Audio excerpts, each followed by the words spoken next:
We have a church that is completely devoid of courage and character, or virtually completely devoid of it. We have a perfect example of this, and we're joined now by a young lady from Charlotte, North Carolina, not too far from your very close by now. neck of the woods there, Johnny. Kristen Wilson. Hello, Kristen. Hi. How are you doing? I'm good. How are you? Well, I'm just fine, but I don't think you are. I think you seem to be a rabble-rouser. And maybe a little bit. You're such an outcast in society now. You've been banned from your own church. Is that correct? That is correct, yes. Awesome. That's awesome. Yeah. What grievous sin did you commit? Did you have an abortion? No. Did you go up in a tower and shoot a bunch of people, or what did you do? No. I simply went to the church that I've been going to for 4 years and tried to hand out pro-life brochures to the congregation as they entered to go into the service. And the church has now banned you from coming on the property. Is that correct? That is correct. If we go back, we will be arrested. And what reason did they give you for this? They did not. No reason. No reason at all. Well, we contacted, this is the Central Church of God in Charlotte. We contacted a guy there named Dennis Livingston and asked them to come on because we didn't want to sit here and have you accuse them of this and not give them a chance to defend themselves. They chose not to come on. He said he would not entertain these people or any interviews about this situation. And then he said a strange thing. We're going to let the Lord fight the battle for us. So I guess now they've engaged the Lord on their side to fight against you, I guess is what he's saying. They said you could not come there because you're involved with this organization called Operation Save America. And when we asked him why, he said because we disagree with their methods and their attitudes. They show the pictures of the aborted babies, and they don't like that. And he says, look, anyone who knows this church knows that we're pro-life. You know, it's real easy to say you're pro-life. Nancy Pelosi would probably tell you she's pro-life. Planned Parenthood in Kansas says they're pro-life. Right. Honestly, that's been reported in the paper. I've had them tell me that when I was in debates with them. Oh, everybody's pro-life. Yeah. This is where the rubber meets the road. And when it comes to actually acting on those words, these people wean it out. We asked them if they went to the abortion clinics to reach out to the women who are thinking about having abortions. He said, I'm sure that some people in the church do, but we don't. So some people in the church do it, but... Well, why aren't they banned too? Well, they don't, because the only 2 people in their church that did, they just banned us. Yep. Right. No, the church doesn't. All right. And they do have abortion clinics nearby the church? Yes, there are actually 3 in Charlotte, and there are 2 within a 4-mile radius of Central Church of God. This is a microcosm of the problem with abortion in this country. Right here. This is exactly the problem with these churches, right? Did you tell your church and your pastor that they're part of the problem? That they are the problem? Well, I definitely did send a letter to Pastor Lorianne Livingston. It was about an 8-page letter, and of course I never heard back.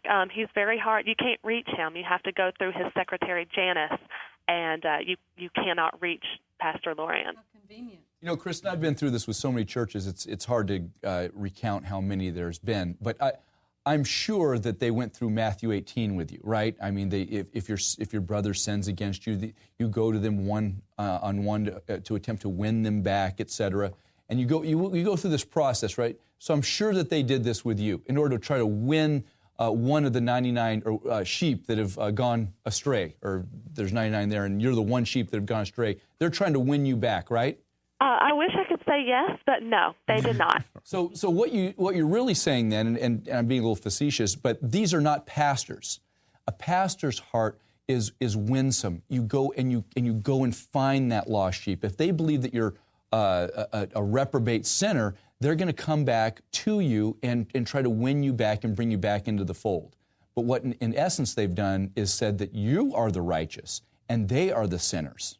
Yeah, and you know, he says that he didn't think that they don't like Operation Save America's tactics because they show the graphic images and that those are inappropriate for children to see. These people don't have a bit of problem with an abortion clinic right down the street from them and multiple abortion clinics in the area that are doing this. They just don't want people to see it. Right. Exactly. That's the bottom line here. And like I said, this is a microcosm of the American church today. And this country is in a state of moral collapse because the church has already collapsed.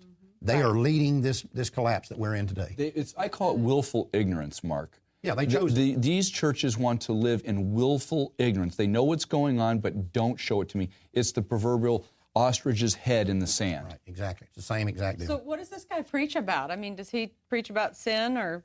Well, it's really funny because the church it's an amazing church. It has over 7,000 members, but the Pastor Lorian Livingston, he is truly a man of God. He, preaches the Bible. He's never been one to shy away from offending. He preaches truth. Well, we found a sermon of his in 2004 where he preaches against abortion, and he preaches how we need to go out in the streets. We ought to be stomping our feet and screaming. He preaches that he wants bulldogs within his church, and then he made the comment that if we're not doing anything about it, we are just as guilty as the ones committing the murder. He's at least right about that. That's certainly But right. now here we go. We give them an opportunity to come out and join us in the street, to be the bulldog, to scream and fight like he said, and then they've shunned us and banned us from their church. That's what happens in the churches when you actually do what they say, when Right. you do pick up your Jesus' cross and follow him, when you do abandon the culture and you dive into Christian ministry, the first people that shoot at you are the Christians that told you to go do that. Sure, he's hiding behind that pulpit, and that's why I'd be just so upset. When I was talking about John Lewis, I'm talking about the same thing with such a pastor as this. Here's a pastor, I believe she's right. I believe God gave him that word. I think everything he preached in 2004 was right on. Now, he's going to stand before God on the final day of judgment and give an account. But Johnny, it's real easy to stand behind a pulpit it's in easy. front of several hundred people that all agree with you and say anything. But this is where the rubber meets the road. When you have to actually go out and put feet on your prayers, you find that a lot of these guys run for the high grass. Amen. Well, thank you, Kristen, for being with us. And I'm sure if they don't want you back, somebody else does. So Keep stirring Well, I up hope trouble. so. you keep looking, and you stay on the streets, and you keep holding those signs and holding America's sin in front of them, because that's what we're called to do. And if for any Absolutely, reason, amen. if for any reason you can't find a church in Charlotte, you're welcome to Fayetteville, North Carolina. Come down with church service. Well, thank you. I appreciate And that. Kristen, a word of encouragement with your signs. I always say to people, I wish someone would have had the signs held up when I went in a long time ago. Yep. Oh, yes. I mean, well, they're powerful in their truth, so Yep, So Just keep shake going. the dust off your feet and move on. that's right. absolutely. Thank you, Kristen. Thank you. Bye-bye. Okay, bye. It's cool and sad all at the same time. Yeah. I was serious when I said that to her. We do have a couple people from Charlotte that actually attend our services. Oh, good. Well, listen, we're completely out of time, but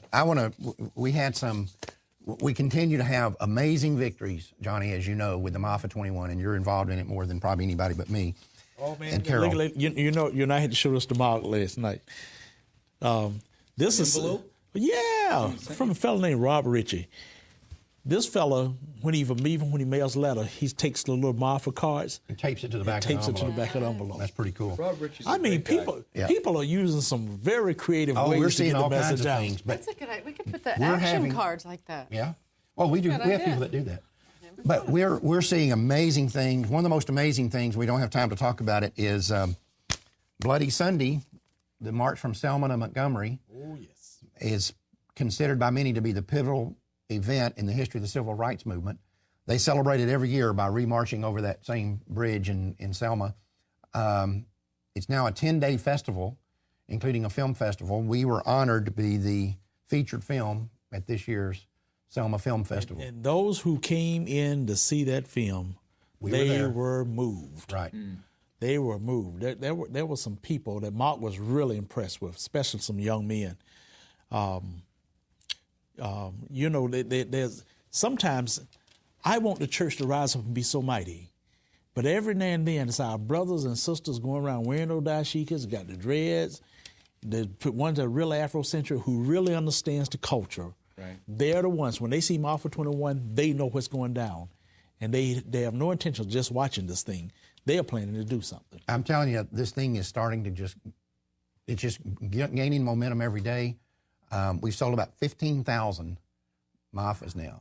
One of your guys had a showing a couple of weeks ago, had over almost 1,100 people, over 1,000 people at the Maafa showing. Another one they had showed it for 8 o'clock Sunday morning service. Another one showed it, and the next day had over 20 people show up at the abortion clinic. The abortion clinic called the police. 4 police cars came with sirens and lights going. It basically shut down the abortion clinic for several hours. Pastor Ewell, who's one of the people in it, sent me a deal the other day. He said his future son-in-law, his daughter's engaged, his future son-in-law walked into a barber shop, and the barber shop had a television, and there were a bunch of men sitting around watching Maafa 21 in the barber shop. Whoa! And it's been played in campuses all over the country. Dr. Ewell got it played on the community cable access station. He just says that he's seeing enormous results. We're seeing this all over the country. Judy Clymer wrote me a letter. She says, please let Mark know that the results of me giving a DVD to one key black pastor. We got invited to go on his radio show for an hour and talk about all this. Then he's going to let us cut 3 free commercials to run on his show. They're also planning a conference to show it. Right. So this is happening all over the country, and we're going to show America what the real motive behind the legalization of abortion was. We're doing it with Maafa 21. I tell you, this stuff is, we've said it before, we say it again. Abortion is racism in its ugliest form. Yes. In its ugliest form. Absolutely. And now people are seeing that this was the motive behind the legalization of abortion. Right. And it's being exposed, it's being outed. And, you know, the truth always comes out at some point. It always and comes it's out. seeping out everywhere. I got hope, Troy. November, as long as Maafa's being shown, Right. the members will be fresh. All right. Thanks. That's it for this month. Until next time, remember, Life Dynamics is not here to put up a good fight. We're here to win, because winning is how the killing stops. We'll see you in May.